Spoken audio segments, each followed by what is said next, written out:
Hi guys, nagsisimba po muna kami ng batang makulit na to dahil kanina pa po kami dyan nagsisimba.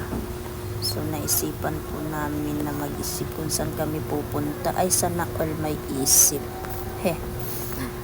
Ayan nga po pala si Adrian na makulit. Ay, sana all Adrian na makulit. Charot.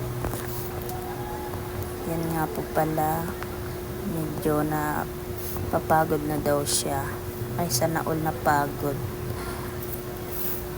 Nanggigigil na yan kasi nga kanina pa siya dyan nakatayo sa aming harapan ng simbahan. Ay, charot, sana all nakatayo. So ito na guys, pumunta na kami dito sa Luneta. So tuwang-tuwa na siya guys.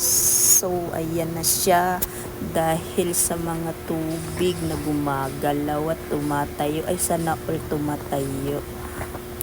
So ayan, ang binuhat ko na siya, nagagalit siya at tumingin na lang siya dito sa camera. Tapos tiningnan niya na ako. Ayan na, pinaikot-ikot ko daw ang camera. Uy, sana all pinaikot-ikot. Charot. Ayan